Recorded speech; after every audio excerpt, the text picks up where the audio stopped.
যারা আমাদের পথ দেখিয়েছেন তাদের অন্যতম ছিলেন প্রফেসর ইমাজউদ্দিন আহমেদ সাহেব। তার সঙ্গে আমার ঘনিষ্ঠতা এই পথেই। আমরা যখন ফ্যাসিবাদের বিরুদ্ধে লড়াই শুরু করেছি সেই সময় আমরা চেষ্টা করেছি সমস্ত শিক্ষিত মানুষদেরকে, বুদ্ধিজীবীদেরকে একখানে করে নিয়ে আসার জন্য, যেন তারা কথা বলেন। এবং সেটা প্রফেসর ইমাজউদ্দিন সাহেব বাসাতেই হাই সিকদার সাহেব যেটা বললেন, অনেকগুলো আমরা সভা করেছি। সেই সভায় আমরা সকলকে একত্রিত করে আমরা চেষ্টা করেছি বিভিন্ন বিবৃতি এবং সভার মধ্যে দিয়ে সেই কাজ থেকে এগিয়ে নিয়ে যাওয়ার জন্য। প্রফেসর ইমাজউদ্দিন সাহেব সত্যিকার অর্থেই একজন প্রকৃত গণতন্ত্র মানা মানুষ ছিলেন, লিবারেল ডেমোক্রেসির প্রবক্তা ছিলেন তিনি। একজন অসাধারণ রাষ্ট্রবিজ্ঞানী এবং একজন অসাধারণ দেশপ্রেমিক ছিলেন প্রফেসর ইমাজউদ্দিন আহমেদ সাহেব। আমরা যারা তার সংস্পর্শে এসেছিলাম আমরা কখনোই তাকে ভুলতে পারবো না। আমাদেরও এখন অনেক বয়স হয়ে গেছে। আমি কিছুদিন আগেই যেটা আমার মনে হলো যে প্রায় 6-7 বছর, 8 বছর না, কত বছর, 6 বছর হলো তিনি আমাদের কাছ থেকে চলে গেছেন। এবং আমরা যারা এখন প্রায় 80-র কাছাকাছি অথবা 80 অতিক্রম করছি, যেমন প্রফেসর আনোয়ারুল্লাহ চৌধুরী সাহেব করেছেন, আমরা খুব বেশি দিন আমরা কাজ করতে পারবো না বা এই পৃথিবীতে আমরা থাকবো না। কিন্তু আমরা একটা পৃথিবী দেখে যেতে চেয়েছিলাম যে একটা সুন্দর, একটা শান্তিপূর্ণ, একটা মানবিক একটা পৃথিবী। দুর্ভাগ্য আমাদের শেষ সময় আমরা আরো বেশি করে একটা অমানবিক পৃথিবী, একটা অশান্ত পৃথিবী, একটা অন্যায্য পৃথিবী আমরা দেখছি। আজকে গোটা বিশ্বের দিকে যদি আমরা তাকাই আমরা দেখব যে সেই অশান্তি ছাড়ার শান্তি কোথাও নেই। দেশের কথায় আসি, যে ইমাজউদ্দিন সাহেব যে দেশ দেখতে চেয়েছিলেন, আল্লাহর কাছে আল্লাহর অশেষ রহমত যে আমরা আমাদের সন্তানদের জীবনের বিনিময়ে, রক্তের বিনিময়ে আমরা 24শে জুলাই থেকে শুরু করে 5ই আগস্টের মধ্যে একটা রক্তাক্ত ছাত্রগণ অভ্যুত্থানের মধ্য দিয়ে সেই সুযোগটা আমরা পেয়েছি। সেই সুযোগের পরে আমরা সবাই মিলে যে স্বপ্ন দেখছি, যে চিন্তা করছি যে আমরা একটা সত্যিকার একটা গণতান্ত্রিক লিবারেল ডেমোক্রেটিক একটা দেশ আমরা গড়ে তুলব। আমরা চেষ্টা করছি, আপনারা সবাই জানেন যে আমাদের মাননীয় প্রধানমন্ত্রী যিনি চেষ্টা করছেন এইভাবে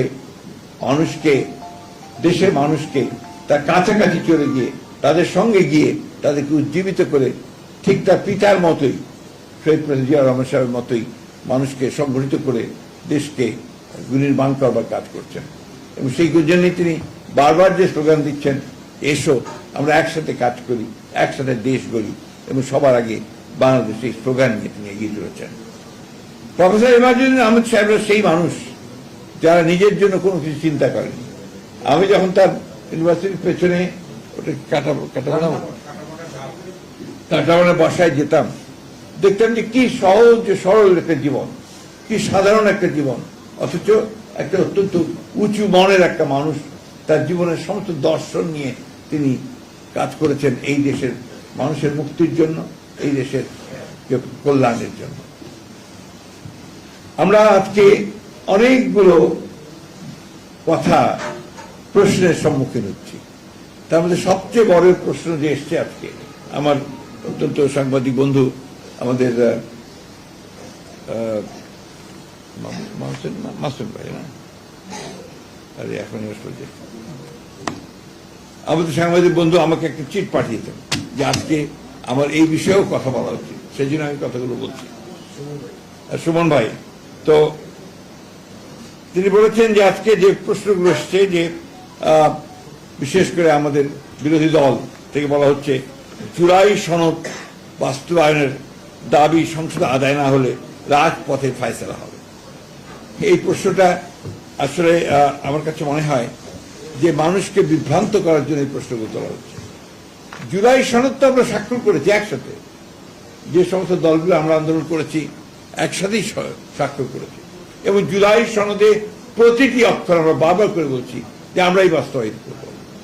কারণটা হচ্ছে যে কথাগুলো বলা হয়েছে, যে গণভোটের কথা, সেই গণভোটের একটা অংশ তো আমাদের সঙ্গে কোনো আলোচনাই হয়নি।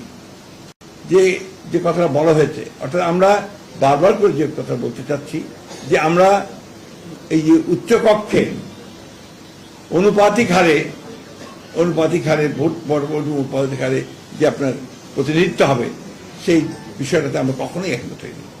এবং সেখানেই তারা আমাদের সঙ্গে, আমি সেই সময় আপনার যদি মনে থাকে, আমি স্টেটমেন্ট দিয়েছিলাম আমি নিজে, যে জাতির সঙ্গে প্রতারণা করা হয়েছে। সেই রিফর্ম কমিশন তারা যে কথাগুলো সেদিন যেভাবে তারা নিয়ে এসছেন আমাদের কনসেন্ট ছাড়াই, সেই কনসেন্ট ছাড়া তারা নিয়ে এসছেন। এবং জুলাই সনদের বইটা যদি আপনারা পড়েন, আমার কাছে নাই, প্রতিটি জায়গায় বলা আছে যে দল তাদের ম্যানিফেস্টো অনুযায়ী যেভাবে আশ্চর্য নির্বাচিত হবে, তারা তাদের ম্যানিফেস্টো অনুযায়ী সেইটাকে বাস্তবায়িত করবে। আমরা বারবারই এই কথা বলে এসেছি এবং আমরা উই আর কমিটেড। আমরা 31 দফাতে যেমন কমিটেড, ঠিক তেমনিভাবে আমরা কমিটেড হচ্ছি জুলাই সনদে। কিন্তু সেটা আমরা যেভাবে চেয়েছি সেভাবে আমরা বলছি। এখানে সম্পূর্ণভাবে ভুল ব্যাখ্যা দেওয়া হচ্ছে যে আমরা জুলাই সনদ বাস্তবায়ন করতে চাই না। আমরা জুলাই সনদ বাস্তবায়ন প্রত্যেকটি অক্ষর আমরা পালন করব, এটা হচ্ছে আমাদের কমিটমেন্ট। আমরাই তো সংস্কার এনেছি। সংস্কারের কথা বলে, সংস্কার এই দেশে কারা এনেছে? বিএনপি এনেছে। একদলীয় শাসন ব্যবস্থা থেকে বহুদলীয় গণতন্ত্রের বিএনপি নিয়ে এসেছে। প্রেসিডেন্সিয়াল ফর্ম অফ গভর্নমেন্ট থেকে পার্লামেন্টারি ফর্ম অফ গভর্নমেন্টে বিএনপি নিয়ে এসেছে। আপনি তত্ত্বাবধায়ক সরকারের যে বিধান, সেই বিধানকে আমরাই পার্লামেন্টে সারা রাত কাজ করে আমরা পাস করেছি। আজকে তাই যখন এই সমস্ত কথাগুলো বলা হয়, তখন জনগণকে বিভ্রান্ত করার জন্যই বলা হয় বলে আমি মনে করি। এখন বিরোধী দল যারা আছেন তারা অনেকে বিভিন্ন রকম মুখরোচক কথা বলে আপনার জনগণকে আপনার উত্তেজিত করবার চেষ্টা করছেন। জনগণের চেয়ে ভালো তো আপনার আর কেউ বোঝে না। আমরা যতই মনে করি জনগণ কিন্তু সবচেয়ে ভালো বোঝেন, তারাই সেই সিদ্ধান্তটা সবচেয়ে ভালো নেবেন যে আমরা সংবিধান সংসদের ব্যাপারে কি বলছি।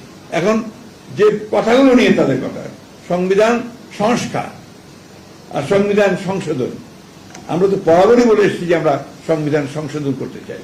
আমরা সংবিধান সংস্কারের কথা কখনোই বলি।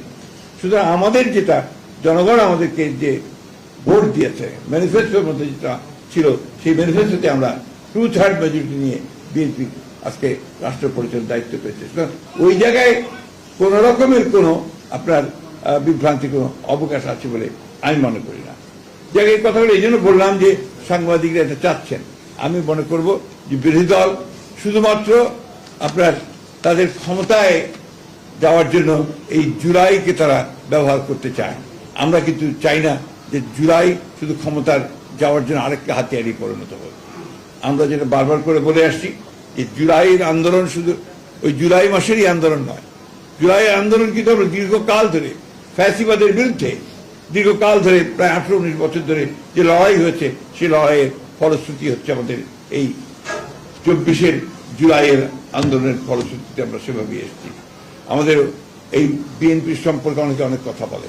বিএনপির 60 লক্ষ মানুষের বিরুদ্ধে মিথ্যা মামলা হয়েছে। বিএনপির প্রায় 1700 নেতা কর্মী গুম হয়ে গেছে। বিএনপির কয়েক হাজার মানুষ হত্যা হয়েছে এই ফ্যাসিবাদের বিরুদ্ধে লড়াই করতে গিয়ে। সুতরাং এই কথাগুলো বারবার করে আমাদেরকে বলতে হয় এই জন্যে যে অনেকে এটাকে একটা বিভ্রান্তির সৃষ্টি করতে আসছেন। প্রফেসর ইমাজউদ্দিন সাহেব আমাদের সঙ্গে কাজ করেছেন দীর্ঘদিন, এই জন্য না যে বিএনপির কাছ থেকে তিনি কোনো কিছু পাবেন, কারণ বিএনপি তখন সরকারে ছিল না। বিএনপি তখন গণতন্ত্রের জন্য লড়াই করছিল, লড়াই করছে এখনো। প্রফেসর ইমাজউদ্দিন সাহেবকে আমরা এই জন্যই সবসময় মনে রাখার চেষ্টা করি। প্রফেসর ইমাজউদ্দিন সাহেব আমাদের সেই লতিফ মাসুম সাহেব অত্যন্ত সুন্দর করে কথাটা লিখেছেন যে আমাদের জন্য তিনি ছিলেন সেই বাতিঘর, যে বাতিঘরকে দেখে আমরা লিবারাল ডেমোক্রেসির দিকে যাওয়ার চেষ্টা করছি, সেই লিবারাল ডেমোক্রেসির পক্ষে আমরা যেতে চাই। আমি একটা কথা আমার প্রায় মনে হয় যে আমরা ওইখান থেকে সরে যেতে চাই কেন? ডেমোক্রেসি থাকতে আমাদের প্রবলেমটা কোথায়? আমরা ডেমোক্রেসি থাকি, বিভাজনের রাজনীতি না করি, আমরা সবাই মিলে যেমন দেশ 1971 সালে দেশ স্বাধীন করেছিলাম, যুদ্ধ করেছিলাম, আমরা স্বৈরাচার এরশাদের বিরুদ্ধে লড়াই, 24 আমরা ফ্যাসিবাদের বিরুদ্ধে চূড়ান্ত লড়াই লড়ে আমরা ফ্যাসিবাদ মুক্ত হয়েছি, একটা গণতান্ত্রিক পরিবেশ সৃষ্টি হয়েছে। সবাই মিলে আমরা এটাকে আজকে সেই জায়গায় নিয়ে যেতে পারি যেখানে আমাদের সেই লক্ষ্য থেকে আমরা পৌঁছতে পারব। সমস্যা এত সহজ নয়, জটিল। এত সহজেই এতগুলো ক্লেদ চলে যাবে না। এই এত সহজেই আমরা মুহূর্তের মধ্যে সমস্ত কিছুকে সুন্দর করে ফেলতে পারবো না, কিন্তু ধৈর্যের মধ্যে ধরে আমাদেরকে এগিয়ে যেতে হবে। আজকে প্রফেসর মাজিউদ্দিন সাহেবের যে আমরা বারবার সেই কথাই মনে করি যে তার দেখানো পথ, তিনি যে পথে চলতে চেয়েছেন গণতন্ত্রের পথে, যিনি লিবারেল ডেমোক্রেসির পথে, এবং সকলকে সঙ্গে নিয়ে সামনের দিকে এগিয়ে সত্যিকার একটা ডেমোক্রেটিক কান্ট্রি গড়ে তোলার ব্যাপারে সেই দিকে আমরা এগিয়ে যাব। আজকে তার এই মৃত্যু দিবসে আমি গভীর শ্রদ্ধা ভরে তার স্মৃতির প্রতি আমি শ্রদ্ধা জানাচ্ছি, আত্মার মাগফিরাত কামনা করছি এবং আল্লাহ তাআলার কাছে এই দোয়া চাইছি যে আল্লাহ তাআলা তাকে যেন বেস্ট নসিব করেন। একটি কথা বলতে চাই যে আমরা শুনেছি যার পরিবারের থেকে আপনার বলা হয়েছে যে তাদের জানানো হয়নি বা অনুযায়ী, আমি ঠিক জানি না, কিন্তু পরিবারের ব্যাপারটা আসবে কেন? আমরা তো প্রফেসর ইমাজউদ্দিন সাহেবের কাছে পরিবার করতে চাই, তারা নিজেরা করবেন। এখানে যারা আজকে আয়োজন করেছেন আমি তাদেরকে আন্তরিকভাবে ধন্যবাদ এবং কৃতজ্ঞতা দিতে চাই যে তারা নিজেরাই উদ্যোগ নিয়ে এই কাজটা করেছেন। সেই জন্যই আমি তাদেরকে আবারও ধন্যবাদ দিতে চাই, কৃতজ্ঞতা জানাচ্ছি। প্রফেসর ইমাজউদ্দিন সাহেব আল্লাহর কাছে সবচেয়ে ভালো জায়গায় যান, আপনার বেহেশতে, সেই দোয়াই করছি। ধন্যবাদ সকলকে। আসসালামু আলাইকুম।